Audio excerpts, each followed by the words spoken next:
Hello everyone, and welcome to the Flying Cork TX.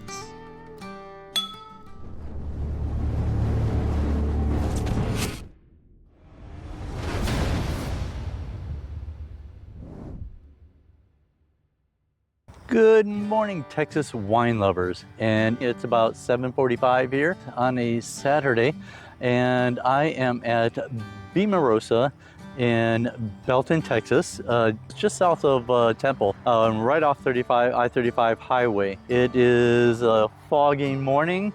It's also harvest morning, and they are out picking grapes as we speak. So let's go see what they're doing. And shortly after, I'm gonna sit with Sharon, the owner, and talk about what she's got going on here. Ready? Let's go.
Okay, so the harvest is over.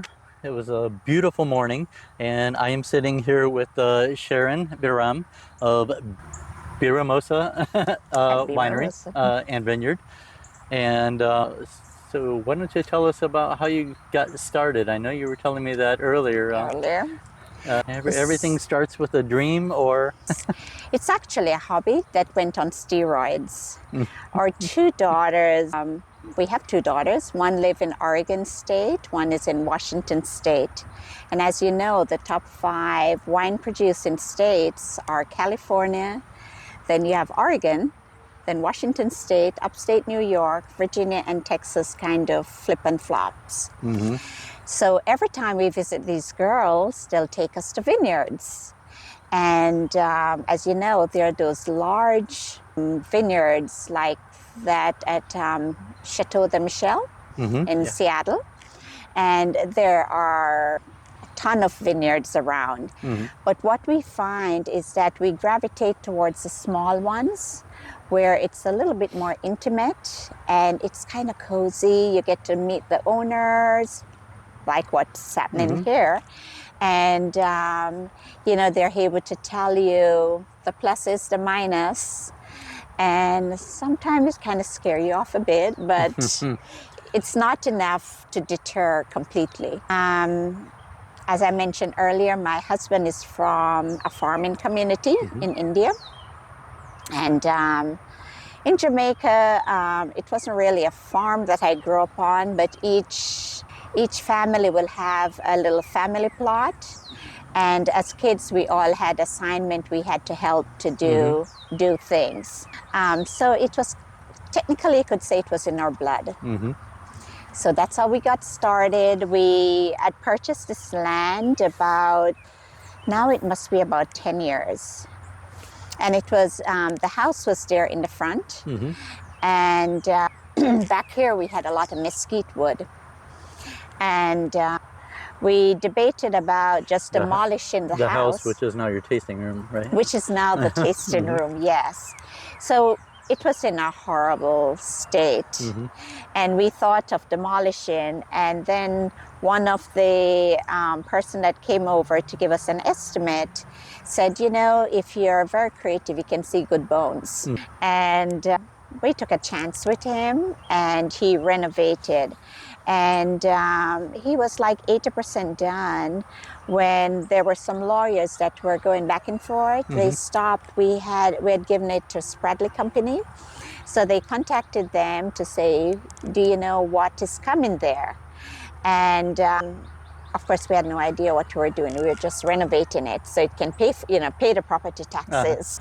So they ended up renting it. So we fixed it for an office. So actually, we had 3 lawyers, which I'm not going to name their names, and they were there for about 5 years plus.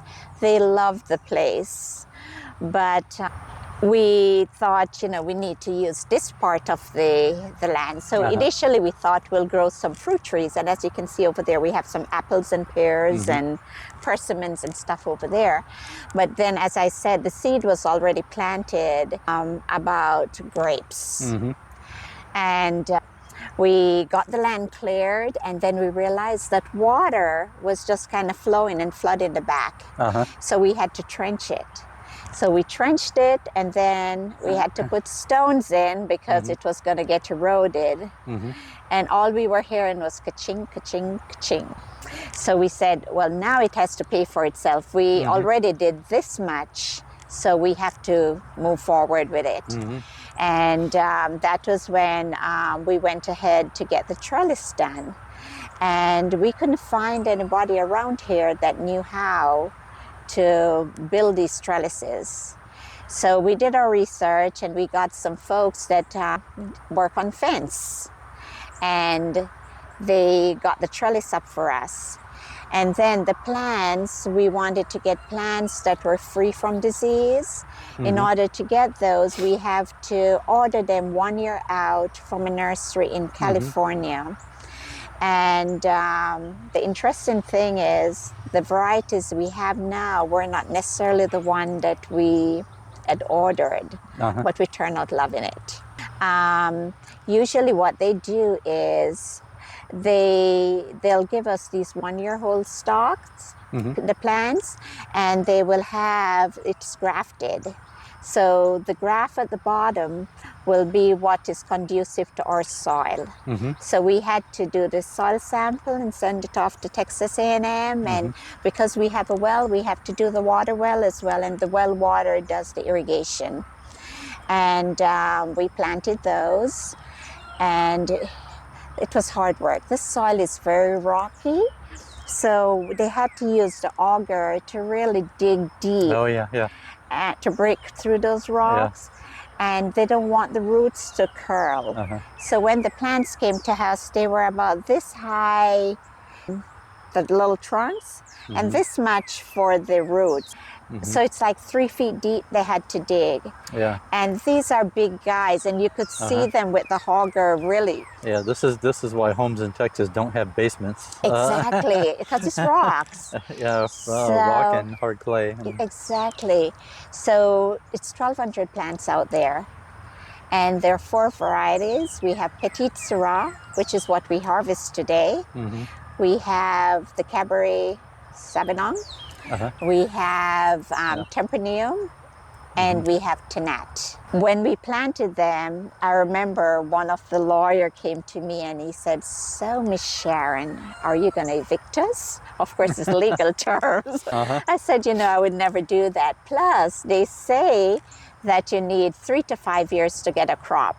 So you have time, So in the first year we planted them, they grew and they blossomed, and we thought these plants are too young. There's no way they will be able to hold that blossom on.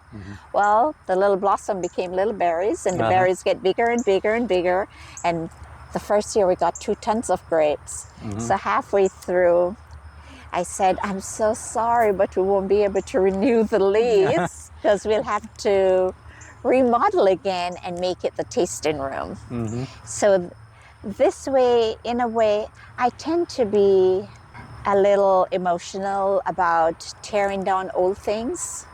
I feel like they have stories, and if we just tear everything down and build everything new, the past is forgotten. So the building was already there. So was the wine lounge, what we now call the wine lounge.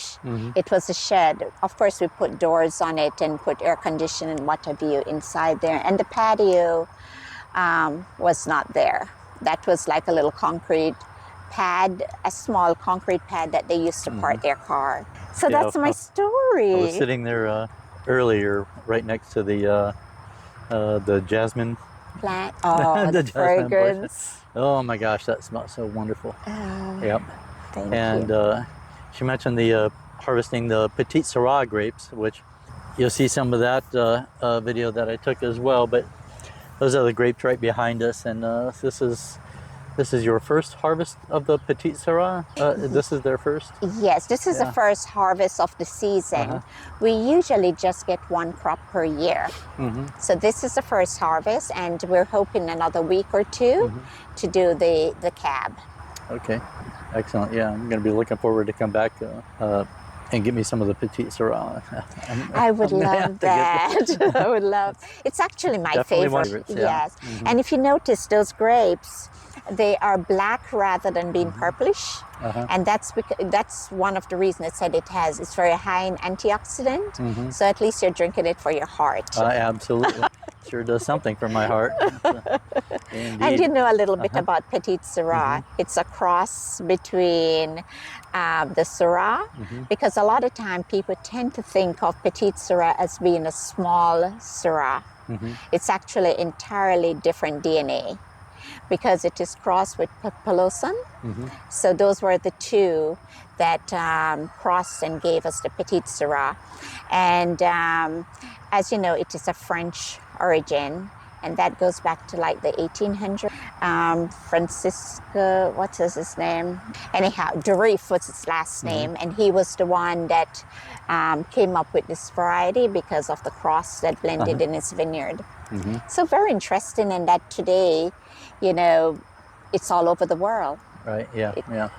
Definitely, and it's certainly one that does well here in the state as well. Just like your Tempranillo, and definitely it's a brilliant idea to plant the Tannat. That's going to produce like crazy. It just does wonders here. Yes. That's another great one. So what's your next? And what is this big open space right here behind us? That's almost what, half an acre? It might be more. 3/4. Yeah. Are you going to put some more grapes in there? It looks like a. That is something we have not decided on yet, because I'm hoping as well that it could be like a venue where, you know, we could have like maybe weddings out there. You could pitch a tent, and I'm thinking like this area here would be nice to have the ceremony up here, and have the pictures that way, where you could have guests on these two sides, and the bride and groom walk between them and come up here. Yep, right so across when the you bridge take the there. picture, so when you take the pictures, you can see like different dimension. You have the wedding party up here, the guests down there, and in the background you have the vineyard. That would be really nice. I would love to see a wedding like that sometime soon. Yep, that would be great. I'll have to find out who's getting married, and maybe I'll recommend this as a venue. That would be really nice. Yeah. That would be really cool. So what else? What other future plans do you have then? For here, you know, we're still so new, so we're digesting each little section. As we were talking earlier, things are slowly coming together, and it's evolving. Actually, I tend to think that it has a mind of its own. So it's different projects are showing up at different times, and and help also, because initially we started out with just us doing everything, and this summer we were able to get help in just about every task that we need to get done. And as you see, like today, we had so many friends that came out. That was nice to do it. That was great. Yeah, you made pretty swift work of the grapes this morning. We did. Yep. So in terms of what is next, we don't know yet. Who knows? We may end up having our own, where we do make our own wine right here. But right now we're still so new. Where do you make your wines at the moment? At the moment, did you meet Joey? He just came and just took all of them. Oh, yeah, so that's the Valley Mills. Yeah, Valley Mills. Yes. Okay. Yes. Okay. Great. So he'll be making our wines. We'll go up there and we'll be tasting it until it reaches that perfection before we get it bottled and bring them home. Bottling time. And bring them home. Yeah, that's amazing. Well, yeah, you Yes. definitely made really huge strides in a very short period of time. And I know you said it before, how blessed you are. And I I think truly that, feel blessed. yeah, I think the grapes are thinking the same thing. Yeah. They're really putting out for you. They That's really, really nice. they really did. Uh-huh. They Yeah. really did. We feel, you know, blessed. And even the staff that we have, Mm-hmm. they're the same staff that we started with. Uh-huh. We lost one, and that too was because she wanted more hours Mm-hmm. than we were able to give her. Uh-huh. Fair enough. And being a small winery, Uh-huh. we just cannot we don't have enough business to hire that many people. But we Uh-huh. do, the staff I have, I'm really grateful for them.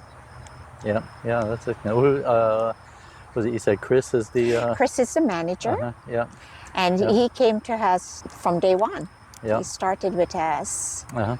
Yep. I recall meeting him when we came in last year. And he's Full of- pretty knowledgeable about wines. Yeah. Guy's got jokes too. He's got jokes. He sure So does. the tasting was very entertaining. Yeah. So And that if was you awesome. notice inside the wine lounge, you see all these things on the wall. Uh-huh. That's all Chris. Okay. Yeah. So you can read them, and it's just little things to get you in the mood. Yeah. Yeah. That's great. Great place, and just on the south side of Temple, so Central Texas. It's very easy. I'm coming from Hutto. That took me all of 40 minutes to drive up here, and you're right off the highway, right off of 35. You might be able to hear a little bit of the highway noise in the background. I might have to tune that out a little bit, but yeah, that's not bad. Sometimes you'll yeah, hear but the it's right birds here. chirping as well. Yep. Especially earlier this morning. Yes. Yes. Spotted a few. Cardinals? Yes. There's a lot of them. Yep. A few cardinals out there. So yeah, that's really cool. Well, I know. Let's see. You got done harvesting, and you still have to tend to the harvesters that are still here hanging out. So Yes. I'm not going to hold you up any longer. Well, thank But you. I really appreciate you sitting with me, and got to see the harvesting being done. Next time, hopefully, if it's on a weekend again, I'm gonna have to make sure I can drive up here and be a part of it. We'd love that. We'll have a clipper waiting for you. Yep, I'm gonna get a custom one, my name on it. And Thank you so but much, yeah, Tom. that'll be a lot of fun. Absolutely, Thank really you. appreciate it, and I for sure will be back again, and certainly looking for the Petite Sirah.